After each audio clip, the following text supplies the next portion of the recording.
Alors bonjour tout le monde et bienvenue à cette conférence des professionnels du droit de Réinfo COVID. Je m'appelle Hans Mercier, je suis avocat, père de 4 enfants, homme d'affaires et restaurateur et aussi politicien. Et comme vous le savez, j'ai contesté le passeport sanitaire. Et quand je l'ai fait, ma conjointe m'a dit « Pourquoi tu fais ça? » Je lui ai répondu « Parce qu'il n'y a personne d'autre qui le fait. » Puis je me sentais très seul à ce moment-là dans cette lutte-là. Et éventuellement, j'ai été mis en contact avec les professionnels de la santé de Réinfo COVID et je me suis rendu compte qu'effectivement, je n'étais pas le seul à questionner légitimement les mesures sanitaires. Et éventuellement, on a été appelés comme juristes à conseiller les médecins parce qu'ils avaient peur de parler dans un climat d'omerta que tout le monde dénonce aujourd'hui et que je me soulève avec mes confrères ici présents pour également questionner et amener les gens à dire, non, c'est pas vrai que tout le monde pense la même chose. Alors, je vais vous présenter en premier lieu Maître Fontaine qui va vous adresser quelques mots. Bonjour, Louis-Olivier Fontaine, avocat. Aujourd'hui, je voudrais vous partager un questionnement qu'avaient les médecins de Réinfo COVID Québec. Ces médecins voulaient savoir s'ils pouvaient prendre la parole publiquement et si oui, à quelles conditions. Notre réponse a été catégorique. Oui, vous pouvez vous exprimer en autant que les informations que vous communiquerez soient factuelles, exactes et vérifiables, et que les opinions que vous formulerez soient conformes aux données de la science médicale. Et nous sommes allés plus loin en leur disant ceci. Si vous croyez que la santé de la population est actuellement menacée par les mesures gouvernementales, vous devez briser le silence. Je vais tenter de m'expliquer en faisant référence aux devoirs et aux obligations déontologiques du médecin. Pour commencer, le médecin a le devoir primordial de protéger et de promouvoir la santé et le bien-être des individus, tant sur le plan individuel que sur le plan collectif. Le médecin a aussi une grande liberté professionnelle qui lui permet d'ignorer toute intervention qui irait à l'encontre de celle-ci. Cette liberté professionnelle inclut celle d'utiliser tous les médicaments dont il peut avoir besoin dans l'exercice de sa profession. Le médecin doit exercer sa profession selon des principes scientifiques. Le médecin doit refuser sa collaboration à tout acte médical qui irait à l'encontre de l'intérêt du patient. Le médecin doit s'abstenir de participer à une action concertée de nature à mettre en danger la santé ou la sécurité d'une clientèle ou d'une population. Voyons maintenant où nous en sommes aujourd'hui. Après le confinement général, le couvre-feu et les interdictions de toutes sortes, un régime de ségrégation médicale a été mis en place au Québec. En tant qu'avocat, je n'aurais jamais pensé avoir à prononcer ces mots-là un jour à propos de mon propre pays. Quoi qu'il en soit, les personnes qui se sont soumises à 2 reprises, pour l'instant, à une procédure médicale expérimentale ont maintenant des droits que celles qui l'ont refusé n'ont plus. La population est divisée comme jamais auparavant. Mais quels sont les fondements scientifiques de cet odieux régime? Les travailleurs de la santé ont récemment fait l'objet d'un chantage. Un chantage visant à les soumettre à la même procédure expérimentale, sous peine de leur faire perdre leur gagne-pain. Au même moment, les maîtres chanteurs dénonçaient le manque de personnel de santé. Trouvez-vous cela logique? Et pouvez-vous imaginer le stress vécu par tout le personnel? Des traitements peu dispendieux, dont l'efficacité est soutenue par des données scientifiques probantes, sont complètement ignorés. Des mesures de prévention peu chères, voire gratuites, efficaces et sans risque, sont également ignorées. Pourquoi? Les médecins auraient-ils fait l'objet d'interventions indues, interventions qui auraient limité leur liberté professionnelle, en particulier celle de prescrire?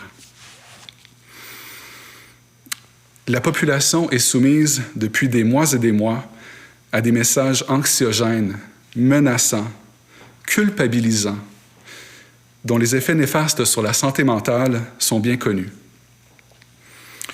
Ce climat de peur constant ne représente-t-il pas une menace grave à la santé de la population?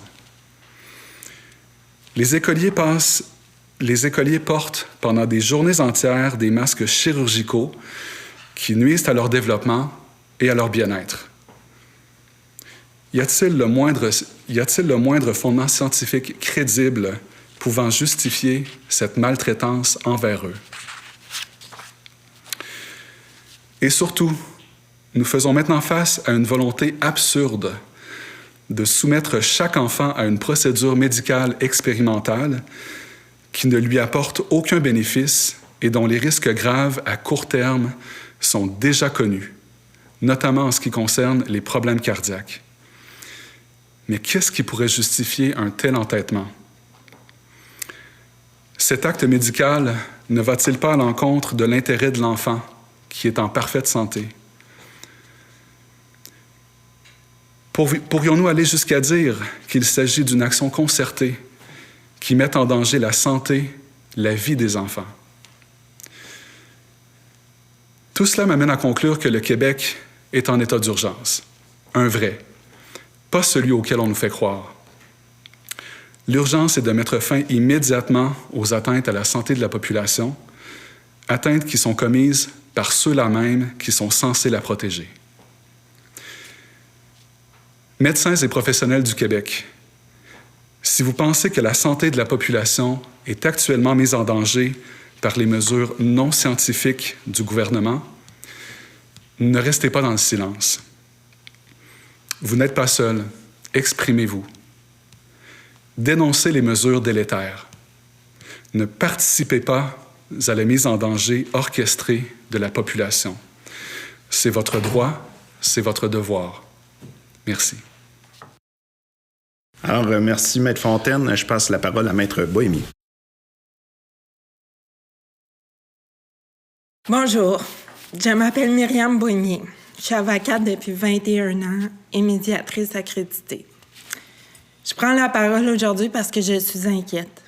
Je suis inquiète de la perte de nos droits fondamentaux et de la dérive de la société québécoise dans un mode de harcèlement appelé mobbing ou persécution collective en français. L'élément collectif de ce harcèlement est justement ce qui amplifie justement sa gravité. Regardons le processus de persécution collective à l'œuvre dans notre réalité actuelle. Ça commence par des conflits, des attaques, des mesquineries et des brimades. Les personnes non vaccinées ont d'abord été traitées de récalcitrantes, des antivax et des complotistes. Au fur et à mesure, ces attaques finissent par museler les individus et empêcher tout débat social de peur de se faire mettre au banc de la société. Avez-vous déjà vécu du rejet, de l'humiliation? C'est très destructeur, n'est-ce pas? Ensuite, il y a le passage à la psychoterreur ou au harcèlement proprement dit. En septembre, il y a eu l'instauration du passeport vaccinal. Celui-ci entraîne la discrimination systémique et l'isolement social d'une partie de la population. Pour ce qui est des décrets sur la vaccination obligatoire, on force les non-vaccinés à faire un choix impossible. Perdre leur source de survie ou porter atteinte à leur intégrité physique. Risquer la vie de leur fœtus et travailler ou protéger leur fœtus et ne pas avoir les moyens de payer la nourriture pour leur enfant déjeuner. Je reçois tous les jours des personnes qui ont des dilemmes pareils. En fait, il n'y a pas de choix. Damn if you do, damn if you don't. On extorque leur consentement. On est loin d'un consentement libre et éclairé. Dans la phase 3 de la persécution collective, c'est les autorités qui tolèrent ou décident le déni des droits de la victime, ici des victimes. Les médias portent atteinte à la dignité, l'honneur et la réputation de toute personne qui ne pense pas selon les vents dominants. Ils les censurent même.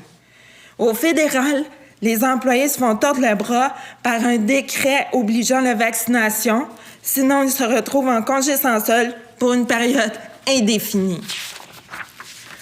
Au provincial, M. Legault s'est montré très explicite quant à son mépris envers les employés de la santé qui refusent de se faire vacciner.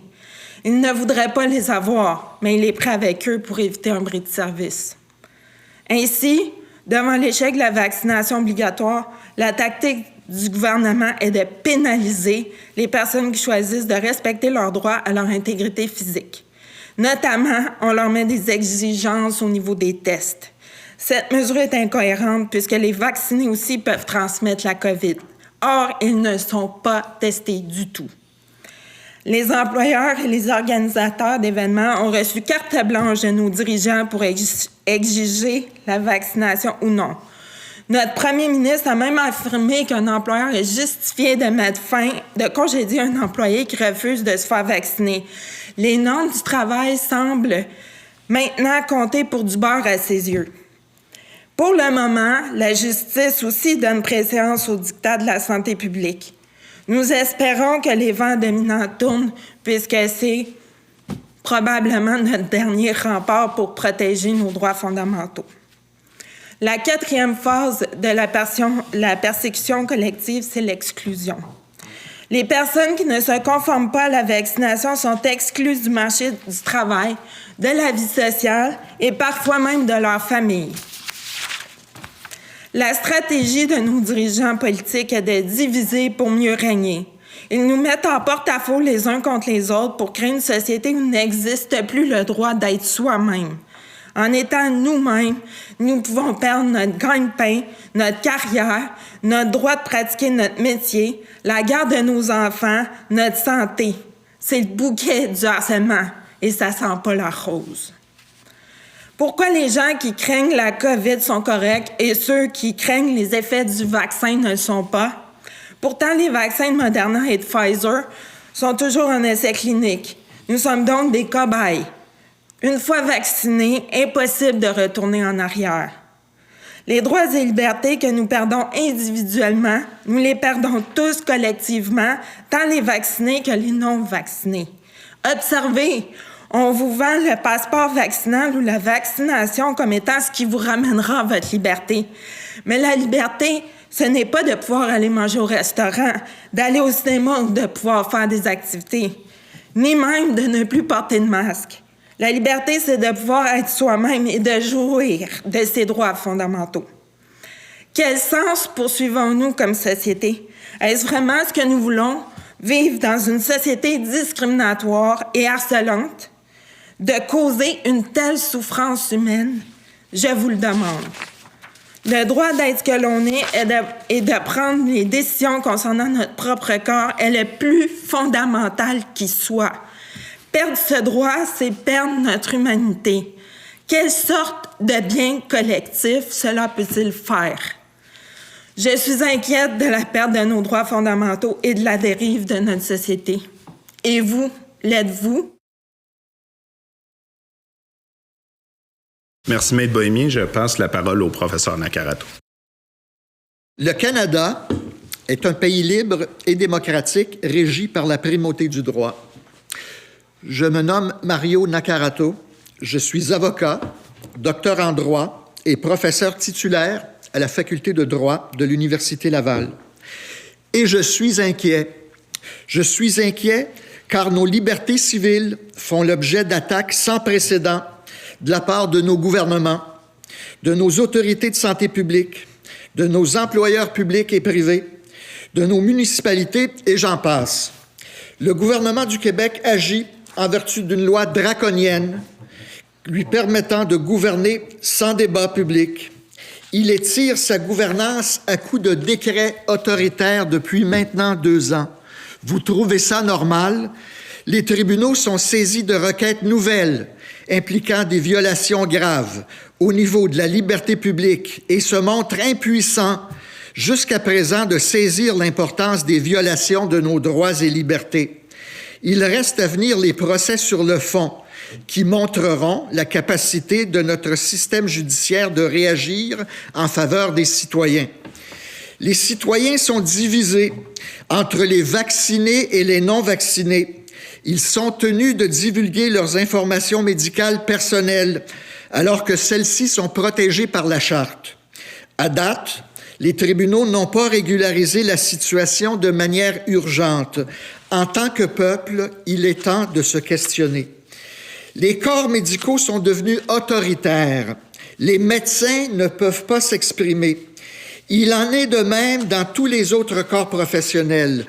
Ceux-ci se voient sanctionnés et réduits au silence s'ils questionnent les mesures sanitaires autoritaires adoptées par le gouvernement.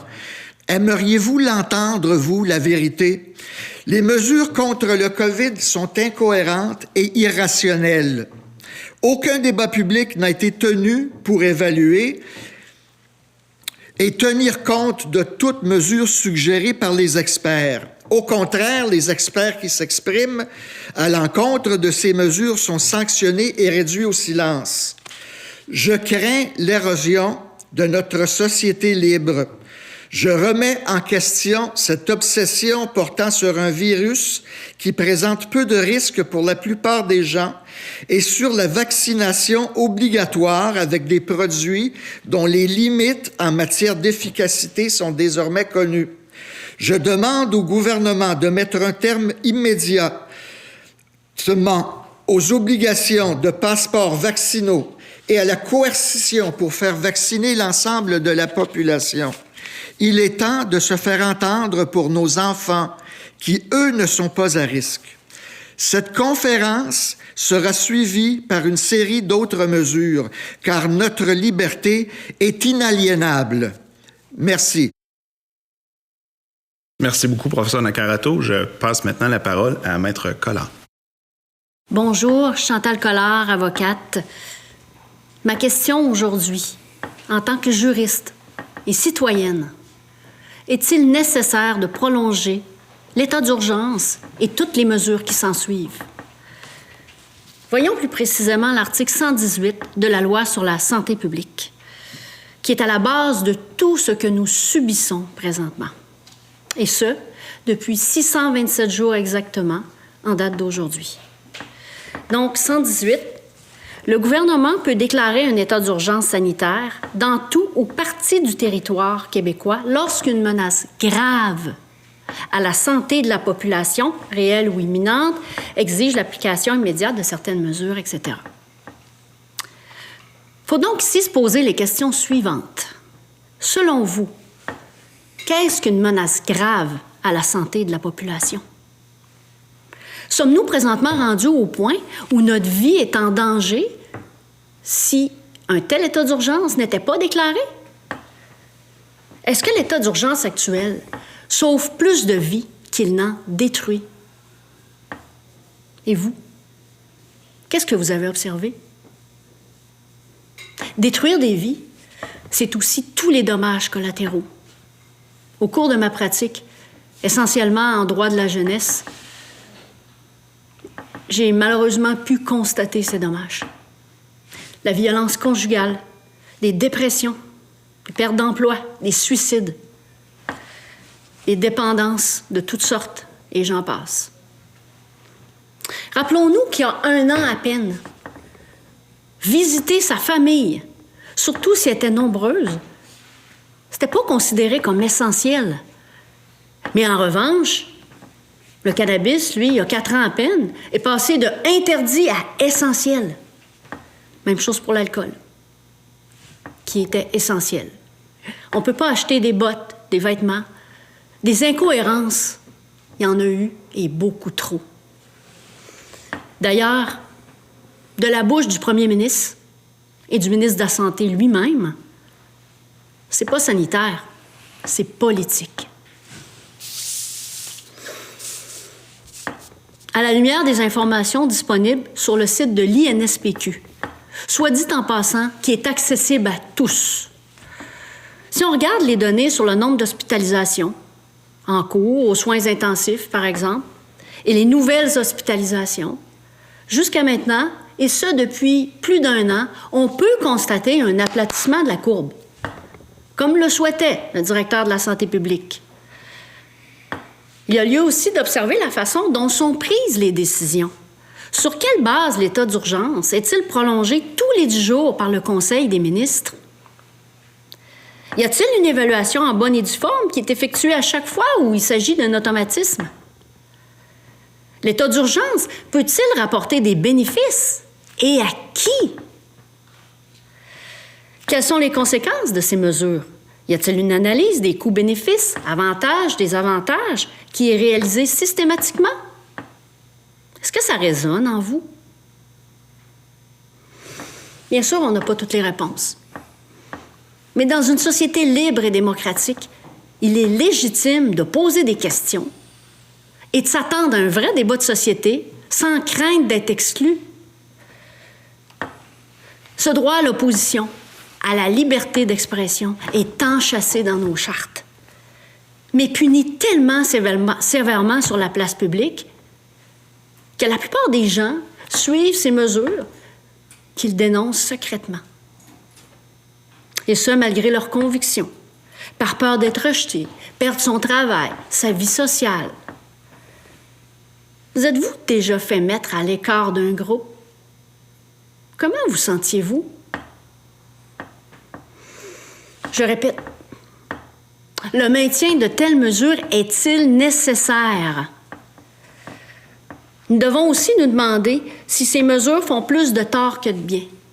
Clairement, les inconvénients l'emportent sur les bénéfices qu'auraient ces mesures sur la population. Malheureusement, plusieurs ont choisi de garder le silence par crainte de représailles. Et ça inclut aussi les avocats. Il est temps de mettre l'être humain au cœur des décisions qui sont prises pour la population et de redevenir sensible aux besoins de tous et chacun. Il ne faut pas faire de compromis sur nos droits et libertés pour un semblant de sécurité. Je vous remercie. Merci, Maître Collard. Alors, c'était les procureurs aujourd'hui de Réinfo COVID qui s'adressaient à vous. Leur opinion, évidemment, est la leur, n'engage qu'eux. Et c'est dommage qu'on ait à faire des précisions comme ça, parce qu'effectivement, dans une société libre, on devait tous avoir le droit de parler sans avoir peur des conséquences. Et ça, c'est le message aujourd'hui qu'on a pour vous. Et je veux saluer le courage de mes confrères et consoeurs aujourd'hui, parce que c'est pas normal que des procureurs, les défenseurs de vos libertés, aient peur de parler. Parce que même des procureurs sont adressés à nous, ils n'ont pas tous eu le courage que ceux qui sont ici avec moi ont eu aujourd'hui, de s'adresser à vous et de soulever une problématique qui est réelle. On s'est tellement concentré sur le fait de savoir que la COVID, est-ce que oui ou non va rendre les gens malades, qu'on a oublié de se concentrer sur le fait qu'elle rend la société malade et qu'elle rend nos institutions malades. Et tous ces gens-là ont aussi en commun de se faire contacter par des gens qui sont désespérés, des gens qui pensent qu'ils sont eux aussi seuls. Et le message qu'on a aujourd'hui pour vous, c'est que vous n'êtes pas seuls. Il y a de l'espoir, il y a du courage, il y a de plus en plus de professionnels qui osent, qui ont le courage de se lever et de dénoncer ce qui est en train de devenir un non-sens. Que vous soyez d'accord ou pas avec ces gens-là, je les salue. Et je pense que vous devriez tous faire la même chose. Merci beaucoup et bonne journée.